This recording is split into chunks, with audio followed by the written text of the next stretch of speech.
నమస్తే కేటెన్ ఫనిస్. మదనపల్లి ప్రభుత్వ ఆసుపత్రిలో ప్రజలకు ఆరోగ్యంగా పట్ల అడిగి తెలుసుకున్నారు. రోగులతో మాట్లాడి ఏ విధంగా వైద్యం అందిస్తున్నారు, డాక్టర్లు బాగా చూసుకుంటున్నారా, డాక్టర్ల కొరతపై, సిబ్బంది కొరతపై ఆంధ్రప్రదేశ్ రాష్ట్ర వైద్య శాఖ మంత్రి సత్యకుమార్తో మాట్లాడి వెంటనే డాక్టర్లను నియమిస్తామని హామీ ఇచ్చారు.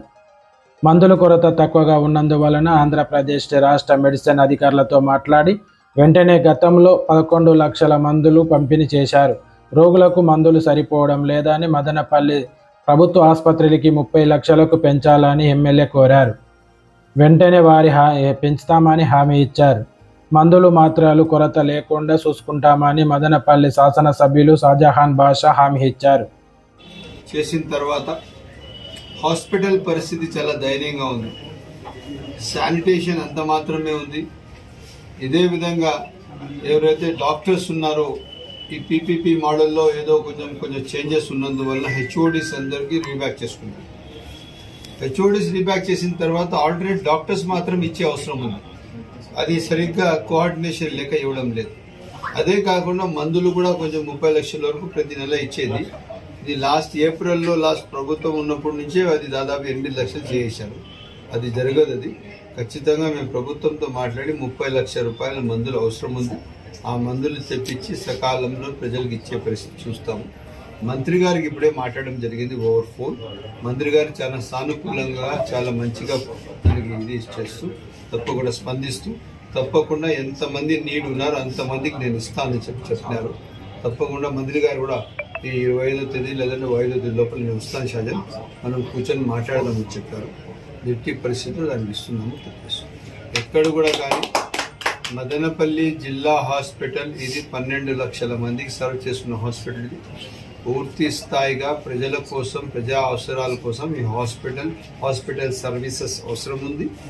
అదే బాధ్యతతో దీన్ని ఇంకా పూర్తి స్థాయిగా అప్గ్రేడ్ చేసి హాస్పిటల్కి డెవలప్ చేసి వెంటిలేటర్స్ తీసుకుని కార్డియోలో అన్ని విధాలుగా దీనికి డెవలప్ చేస్తామని చెప్పి సమితి సామూహిక దీక్షలు జరుగుతున్నాయో దాని భాగంగా వాళ్ళు చేస్తున్న దీక్షకు వాస్తవాలు తెలిపే బాధ్యత మాది.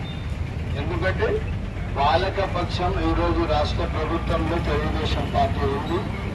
పార్టీ నుంచి ప్రజల నుంచి శాసనసభ్యుడిగా నేను ఉన్నప్పుడు ఏదైతే జరిగినప్పుడు ఈ ఎట్టి పరిస్థితుల్లో వాస్తవాలు తెలపడం మన బాధ్యత. ఈరోజు మదనపల్లి ఏరియా హాస్పిటల్ ఇది ఈరోజు మెడికల్ కాలేజ్ పరిధిలో ఉంది.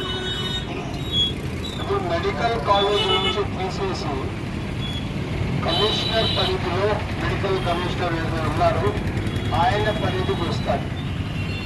ఆ డిపార్ట్మెంట్ సపరేటు, ఈ డిపార్ట్మెంట్ సపరేట్. ఎవరైతే హెచ్ఓడిస్ మెడికల్ కాలేజ్కి ఉన్నారో వాళ్ళు ఆటోమేటిక్గా వాళ్ళ డిపార్ట్మెంట్లోకి ఇక్కడ హెచ్ఓడిస్కి అబ్జర్వ్ తీసుకునేసారు. ఇంకా ఇక్కడ కావాల్సిన బెస్ట్ డాక్టర్స్కి ఇప్పుడు నేను డాక్టర్ రామ్మూర్తి నాయక్ గారు, ఆయన పొలంనేరులో మెడికల్ సూపరింటెండెంట్గా ఉన్నారు. బెస్ట్ సర్జన్ ఆయనకి ఇక్కడ మెడికల్ సూపరింటెండెంట్గా రికమెండ్ చేశాం. ఇదే కాకుండా అదనంగా ఇంకొక 20 మంది డాక్టర్స్కి, 100 మంది నర్సెస్కి, వాస్తవాలు తెలవల చాలా మందికి స్విమ్స్లో ప్రతిరోజు ఓపీడీకి వచ్చి 1600-1800 మంది వస్తారు. 2000 మంది. మదనపల్లి ఏరియా హాస్పిటల్ కూడా 1600 నుండి 1500 మంది ఒక్కరోజు ఓపీడీలో వస్తున్నారు. సర్జరీస్ వచ్చింది ఒక రోజుకి. గైనిక్ సర్జరీలు, డెలివరీలు వచ్చి 15 నుంచి 25. ఇదే కాకుండా వేరే సర్జరీస్ వచ్చి 10 అవుతున్నాయి. ఈ గత ఒక సంవత్సరం నుంచి ఏదైతే వైసీపీ ప్రభుత్వంలో ఈ హాస్పిటల్ మదనపల్లి ఏరియా హాస్పిటల్ గాడి తప్పి ఇంతవరకు కూడా ఇంకా అది గాడిలోకి రాలేదు. కానీ మేము ప్రయత్నిస్తూ వస్తే ఈ మెడికల్ సూపరింటెండెంట్ ఏమైందంటే 15 రోజులకు నెలకు సూపరింటెండెంట్లు మారుస్తున్నాం. ఎందుకంటే ఇది ఇప్పుడు మెడికల్ కాలేజీలో నుంచి మారుతున్నదో ఇప్పుడు హెచ్ఓడిస్ అందరూ వెళ్ళిపోతున్నారు. ఉన్న సీనియర్స్ మెడికల్ సూపరింటెండెంట్ పోవడం, ట్రాన్స్ఫర్ రావడం, మళ్ళీ వేరే వాళ్ళు రావడం, ఈ విధంగా జరుగుతారు. కాకపోతే ఇప్పుడు దీనికి ఫుల్ ఫామ్ లో ఒక 15 నుంచి ఒక నెల లోపల ఫుల్ ఫామ్ లో డాక్టర్స్, నర్సెస్ పూర్తి స్థాయిగా కేటాయించి మదనపల్లి ఏరియా హాస్పిటల్ కాపాడే బాధ్యత నాది అని చెప్పి మరొకసారి సభాముఖంగా తెలియజేస్తున్నాను. ఎందుకంటే మా సీనన్న వాళ్ళ మొత్తం సిపిఎం బృందం ఈరోజు ఒక ధర్నా కూర్చొని నేను దారిలో పోతున్నాను, వాళ్ళ ఎండలో కూర్చోనంటే కూర్చొని ఎండలో అని చెప్పి వెళ్ళిపోయేవాడిని నేను కాదు. వాళ్ళు కూడా మా సహోదరులు, వాళ్ళు కూడా రాజకీయ ప్లాట్ఫామ్ లో పనిచేస్తున్న వాళ్ళు. వాళ్ళ క్లారిఫికేషన్ ఇచ్చే బాధ్యత నాది. అదే క్రమంగా ఇప్పుడు వచ్చి ఇక్కడ కూర్చొని వాళ్ళకు నేను రిప్లై ఇస్తున్నాను. ఇదే కాకుండా ఖచ్చితంగా నేను ఆల్రెడీ ఒక వారం క్రితం మినిస్టర్ సత్యన్నకి మాట్లాడడం జరిగింది. ఆయన 20 తేదీ తర్వాత మదనపల్లికి వస్తున్నారు.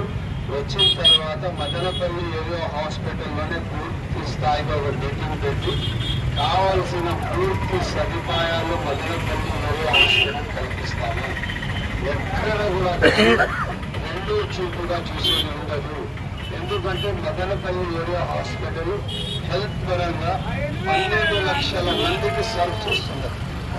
మదనపల్లి కాన్స్టిట్యూన్సీ, కమ్మాళ్ళపల్లి కాన్స్టిట్యూన్సీ పూర్తిగా అర్థంగా వచ్చింది.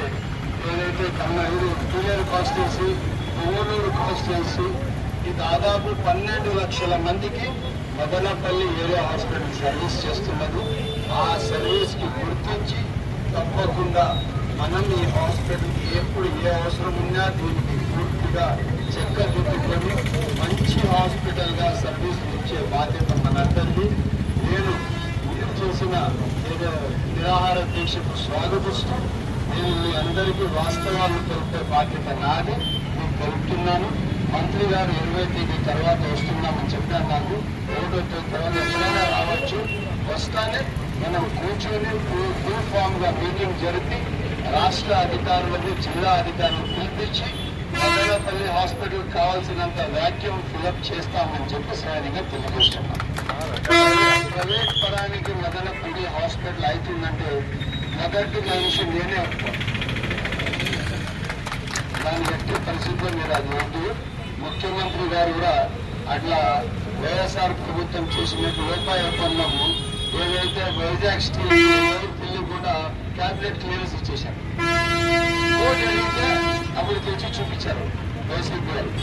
ఏమని ప్రభుత్వం తెచ్చి అవును మా క్యాబినెట్ క్లియరెన్స్ వచ్చింది అని చెప్పి వైజాగ్ స్టీల్స్ విషయం. అట్లా చేసే మనిషి కాదు. చాలా మ్యాగ్నానిమస్ మనిషి, చాలా బాధ్యతగా పనిచేసే మనిషి, ప్రజల కోసం పనిచేసే మనిషి. ఈరోజు మన రాష్ట్ర ముఖ్యమంత్రి పెద్దలు నారా చంద్రబాబు నాయుడు గారు, ఆయన మన రాష్ట్రానికే కాదు దేశానికే ఆదర్శవంతమైన ముఖ్యమంత్రి గారు. అటువంటి మనిషి ఉన్నప్పుడు మనం అంతా మంచిగా చూడదాం, మంచిగా అడుగుదాం, మంచిగా చెబుతామని ఆశిస్తాం.